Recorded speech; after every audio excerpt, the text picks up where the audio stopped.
नमस्कार दोस्तों, आज आप लोग सुनेंगे कार्तिक मास की कथा अध्याय 8।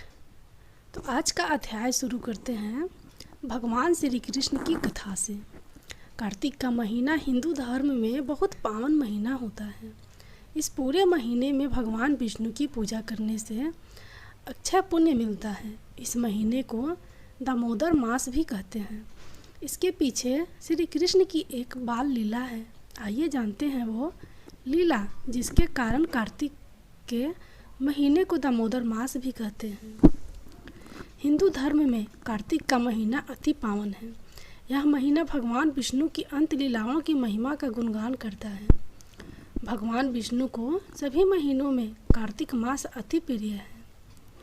मान्यता है कि इस महीने में जो भी भगवान विष्णु की पूजा अर्चना करता है उसे अक्षय फल की प्राप्ति होती है। कार्तिक के महीने की महिमा अनंत है।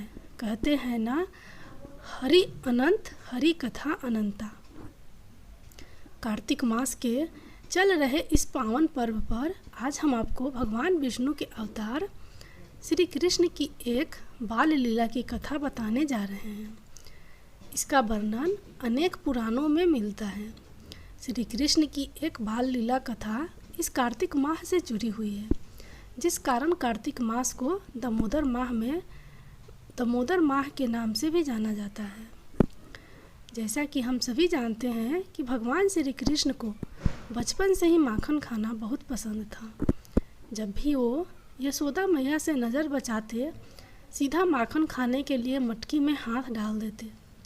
एक बार यशोदा मैया माखन बनाकर रसोई घर से कुछ लेने चली गई और श्री कृष्ण ने माखन की मटकी को ऊपर बांधा देख माखन खाने के लिए एक तरकीब अपनाई। श्री कृष्ण उस समय बहुत छोटे थे और उनका हाथ ऊपर टंगी माखन की मटकी तक नहीं पहुंच पाया। तब उन्होंने माखन खाने के लिए पास में रखे उखल को रखा और उस पर चढ़कर माखन की मटकी तोड़ माखन निकाल कर खाने लगे। इतने में माँ यशोदा वहाँ पहुँचे और उन्होंने देखा सारी मटकी टूटी पड़ी है। कान्हा की इस शैतानी पर माँ यशोदा ने उन्हें उसी उखल से बांध दिया। श्री कृष्ण को यशोदा माँ ने कमर पर रस्सी से कसकर उसी उखल से बांध दिया, जिस पर वो चढ़कर माखन की मटकी से माखन निकाल कर खा रहे थे। नारद मुनि ने कुबेर के दोनों पुत्र नल कुंवर और मणिग्रीव को श्राप देकर वृक्ष बना दिया था। वो दोनों लोग श्राप पाने के बाद वर्षों से तपस्या कर रहे थे कि कब श्री कृष्ण जन्म लेंगे और कब उन्हें देवर्षि नारद के इस श्राप से मुक्ति मिलेगी। जब श्री कृष्ण ने द्वापर युग में जन्म लिया और वह गोकुल आए और जब यशोदा मैया ने उन्हें उखल से जिस समय बांधा था, तब उन्हें इन दोनों श्रापित नल कुंवर और मणिग्रीव को श्राप से मुक्ति भी करना था। यह दोनों श्री कृष्ण के नंद भवन के बाहर वृक्ष बन गए थे। जब श्री कृष्ण बाल रूप में उखल से बंधे हुए थे, तब पास में ये दोनों कुबेर के पुत्र एक श्रापित वृक्ष रूप में थे। श्री कृष्ण ने अपनी लीला से बंधे उखल को इन दोनों वृक्षों के बीच रखा और कस के उखल को आगे की ओर खींचा।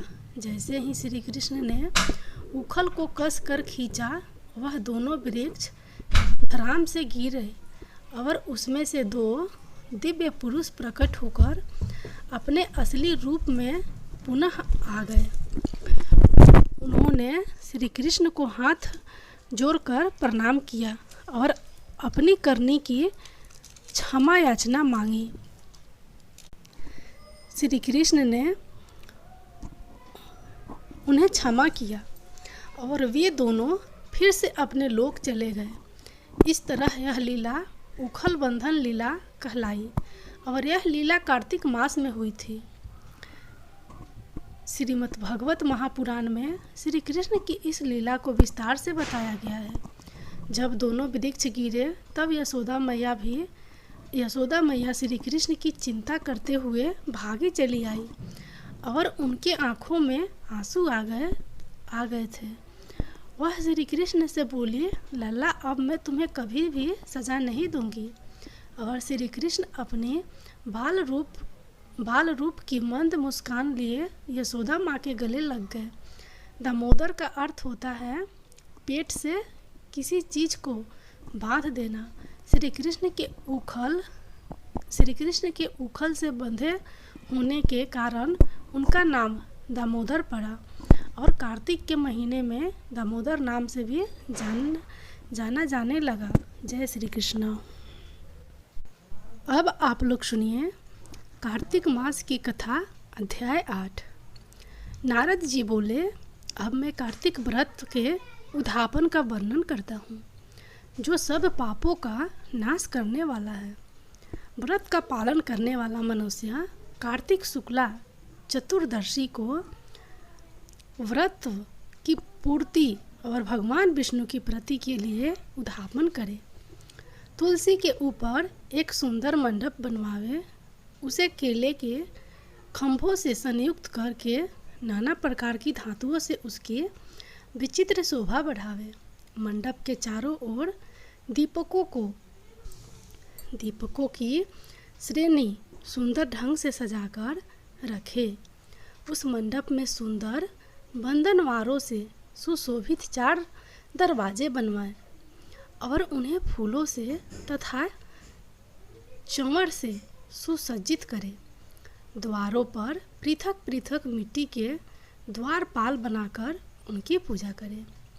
उनके नाम इस प्रकार हैं: जय विजय, चंड, प्रचंड, नंद, सुनंद, कुमुद और कुमुदाच। उन्हें चारों दरवाजों पर 2-2 के क्रम में स्थापित कर भक्तिपूर्वक पूजन करें। तुलसी की जड़ के समीप 4 रंगों से सुशोभित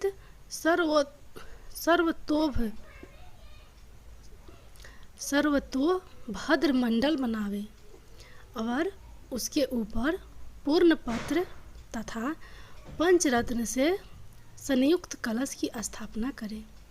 कलश के ऊपर शंख, चक्र, गदाधारी भगवान विष्णु का पूजन करें। भक्तिपूर्वक उस तिथि में उपवास करें तथा रात्रि में गीतवाद, कीर्तन आदि मंगलमय आयोजनों के साथ जागरण करें। जो भगवान विष्णु के लिए जागरण करते समय भक्तिपूर्वक भगवत संबंधी पदों का गान करते हैं, वे सैकड़ों जन्मों की पाप राशि से मुक्त हो जाते हैं। जो मनुष्य भगवान के नियमित जागरण करके रात्रि भर भगवान का कीर्तन करते हैं, उनको असंख्य गोदान का फल मिलता है। जो मनुष्य भगवान के मूर्ति के सामने नित्य गान करते हैं, उनके अनेक जन्मों के एकत्रित पाप नष्ट हो जाते हैं। जो भगवान के सम्मुख बैठकर कीर्तन करते हैं और बंसी आदि बजाकर भगवत भक्तों को प्रसन्न करते हैं तथा भक्ति से रात्रि भर जागरण करते हैं, उन्हें करोड़ों तीर्थ करने का फल मिलता है। उसके बाद पूर्णमासी में एक सपत्नीक ब्राह्मण को नियंत्रित करें। प्रातःकाल स्नान और देव पूजन करके वेदी पर अग्नि की स्थापना करें और भगवान की प्रीति के लिए तिल और खीर की आहुति दें। होम की शेष विधि पूरी करके भक्तिपूर्वक ब्राह्मणों का पूजन करें और उन्हें यथाशक्ति दक्षिणा दें। फिर उनसे इस प्रकार क्षमा प्रार्थना करें: आप सब लोगों की अनुकंपा से मुझ पर भगवान सदैव प्रसन्न रहें। इस व्रत को करने से मेरे 7 जन्मों में के किए हुए पाप नष्ट हो जाए और मेरी संतान चिरंजीवी हो। इस पूजा के द्वारा मेरी सभी मनोकामनाएं पूर्ण हों। मेरी मृत्यु के पश्चात मुझे अतिशय दुर्लभ विष्णु लोक की प्राप्ति हो। पूजा की समस्त वस्तुओं के साथ गाय भी गुरु के दान में दे।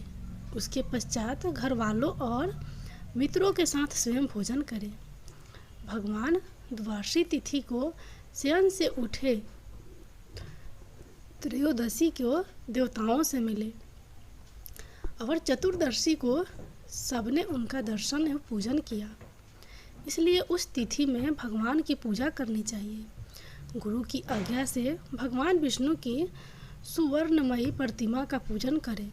इस पूर्णिमा को पुष्कर तीर्थ की यात्रा श्रेष्ठ मानी गई है। कार्तिक माह में इस विधि का पालन करना चाहिए। जो इस प्रकार कार्तिक के व्रत का पालन करते हैं वे धन्य और पूजनीय हैं। उन्हें उत्तम फल की प्राप्ति होती है। जो भगवान विष्णु की भक्ति में तत्पर हो कार्तिक में व्रत का पालन करते हैं उनके शरीर में स्थित सभी पाप तत्काल नष्ट हो जाते हैं। जो श्रद्धापूर्वक कार्तिक के उद्यापन का महात्म्य सुनता है या सुनाता है वह भगवान विष्णु का सायुज्य प्राप्त करता है। जय विष्णु भगवान।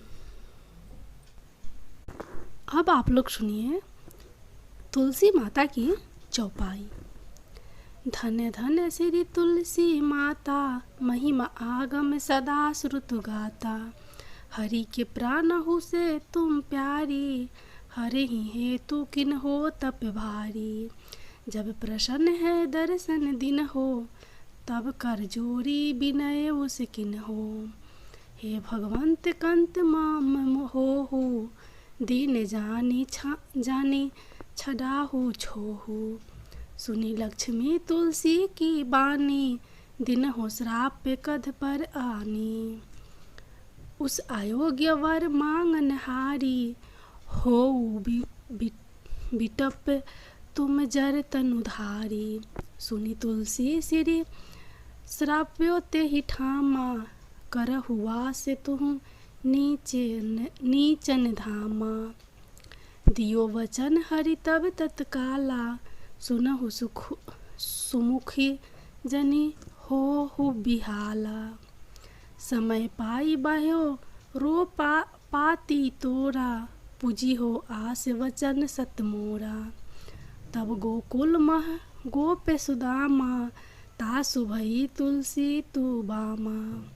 कृष्ण रास लीला के माही, राधे सख्यो प्रेम लखी नाही। दियो श्राप तुलसी तत्काला, नरलोक ही तुम जन्म हो बाला। यो गोप वह दानव राजा, संख्य चूड नामक सिर ताजा। तुलसी भई तासु की नारी, परम सती गुण रूप अगारी। अस्य देव कल्प बीत सब गयऊ, कल्प तृतीय जन्म तब भयऊ। बिंदा नाम भयो तुलसी को, असुर जलंधर नाम पति को। करी अति दंत अतुल्य बल धामा, लिन्हा शंकर से संग्राम। जब नीज सन्या सहित शिवहारे, मरहि न तब हरि ही पुकारे। पतिव्रता बिंदा थी नारी, को न सके पति ही सनहारी। जब जलंधर ही भेष बनाई, बिंदा ढीग हरि पहुँचायो जाई। शिव हित लही करी कपट प्रसंगा, कियो सतित्व धर्म तो ही भंगा।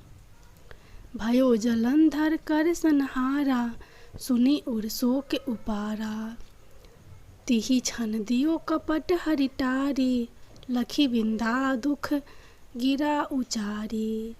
जलंधर जस हत्यो अभीता, सोई रावण तस हरि ही सीता। अस्प्रस्त्र समहर्द तुम्हारा, धर्म खंडी मम पिति ही संहारा। यही कारण लही श्राप हमारा, होवे तनु पासन तुम्हारा। सुनी हरि तुरही वचन उचारे, दियो सरापे बिना विचारे। लखयो न निज करतूती पति को, छलन चाहो जब पार्वती को। जरमती तुहु अस हो जर रूपा, जगमह तुलसी बिटप अनूपा।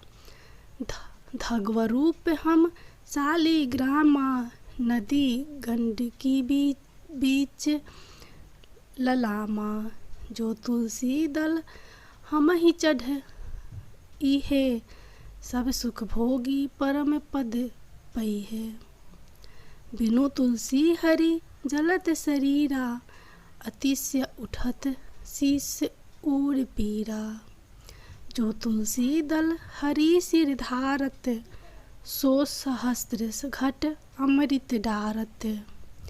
तुलसी हरि वन रंजनिहारी, रोग दोष दुख भंजनिहारी। प्रेम सहित हरि भजन निरंतर, तुलसी राधा में नाही अंतर। व्यंजन हो 56 प्रकारा, बिनु तुलसी दल न हरि है प्यारा। सकल तीर्थ तुलसी तरु छाही, लहत मुक्ति जन संशय ही नाही। कवि सुंदर एक हरि गुण गावत, तुलसी निकट सह गुण पावत। बसत निकट दुर्वासा धामा, जो प्रयास ते पूर्व ललामा। पाठ कही जो